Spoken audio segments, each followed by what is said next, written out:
C'est une histoire familiale hein, en fait. Hein. Son papa faisait du ski de boss, son frère l'a pratiqué aussi à haut niveau. Et bon, et quand vous avez le papa qui est sur les courses avec son frère, c'est la maman qui apprend à skier au tout début. Puis après, c'est son père qui a pris le relais, le club. Perrine, elle s'est formée aussi avec le club de ski de boss. Hein.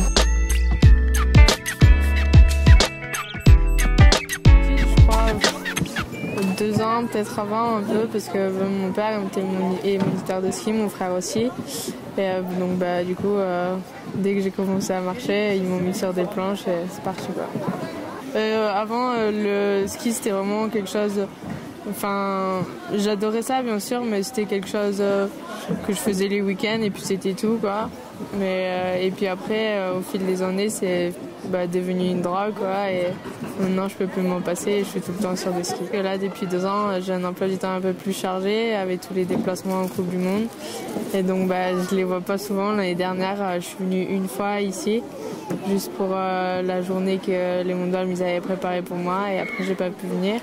Et du coup, vu que là, en ce moment, j'ai une pause de 15 jours, j'en profite pour skier avec tous mes amis d'enfance sur qui je peux compter. Je leur raconte mes voyages, ils me racontent qu'est-ce qui se passe ici. Et puis, on se remémore les bons souvenirs de quand on était jeunes et on s'éclate. Non, maintenant on se voit plus trop. Ouais. Maintenant qu'elle est en Coupe du Monde et tout, ça faisait un moment que je l'avais pas vue là et c'était plaisir de la revoir. Ouais. Moi j'avais peur de ça d'ailleurs, qu'elle parte et que du coup ça soit plus pareil, mais pas du tout. Je vais toujours à l'école, oui. Mais c'est vrai que c'est un peu compliqué parce que la plupart du temps je suis sur les skis ou en entraînement ou en déplacement partout sur la terre. Mais je continue quand même l'école. Je suis scolarisée au lycée climatique sportif de Font-Romeu. Je suis en première S et là depuis la rentrée je suis allée 4 semaines à l'école. Donc c'est vrai que ça fait pas beaucoup, mais bon, je me débrouille comme je peux. Et puis dès que la saison sera terminée et qu'on aura la pause en avril, je vais essayer de rattraper tous les cours que j'ai manqués cet hiver. Donc l'année dernière, tout s'est accéléré, mais alors vraiment à une vitesse grand V, et il a fallu faire face. Donc moi non, ça m'a pas fait peur, mais j'ai été prête à répondre à toutes les attentes de la Fédé. Chaque fois quand ils nous ont sollicité pour dire Perrine elle part sur les Coupes du Monde, et on était prêts pour qu'elle parte sur les Coupes du Monde. Quand ils sont rentrés du premier circuit, qu'ils ont évoqué une sélection pour les JO, il a fallu faire face. La saison que j'ai faite l'année dernière, je me suis fait un peu une place dans le circuit mondial, oui, puisque je prenais des places dans les finales, des places dans les top 10 des fois. J'ai eu un peu du mal au début parce que l'anglais, c'était pas mon fort. Mais là, à force de parler, d'échanger avec tout le monde, je m'améliore petit à petit. Et peut-être qu'un jour, avec les années, je serai bilingue. En tant que maman, on se doit d'être présente pour que son enfant soit bien équilibré et surtout que tout se passe bien pour lui. Voilà. En fait, moi je suis avec le groupe de la Fédé, donc on a l'entraîneur, le physio et tous les autres athlètes. Et donc moi je suis dans ce groupe et je suis gérée par ce groupe. Et après des fois mes parents ils viennent me voir sur certaines compétitions.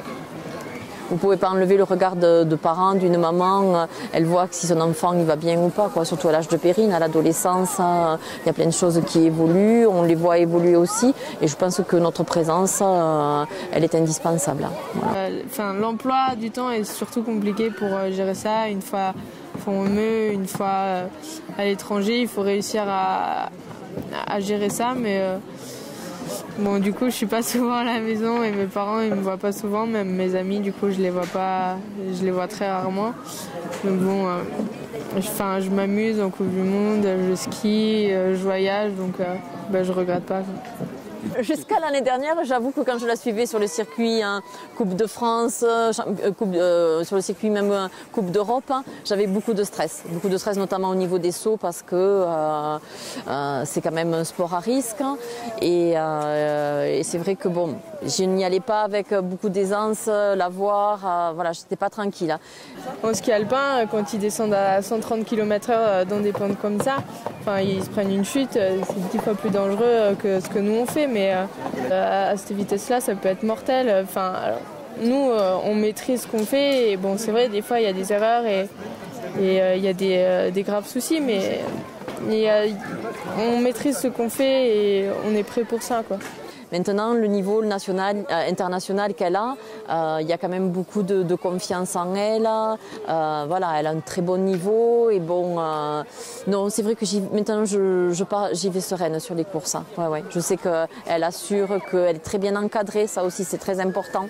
Parce que quand vous laissez votre enfant de 15 ans entre les mains de quelqu'un d'autre, voilà. Puis, ça fait partie du sport de haut niveau, c'est le jeu, quoi. Et puis quand on prend des risques, en plus ça fait de l'adrénaline et ça amène à du plaisir. Là je la trouve plus grandie dans sa réflexion et tout. Après je trouve que, après pour moi elle n'a pas changé quoi. On rigole tout le temps comme avant et tout, ça n'a pas changé ça. Ah parce que je rêve d'une médaille olympique, d'une médaille au championnat du monde, des globes, plein de victoires, plein de podiums et surtout toujours autant de plaisir.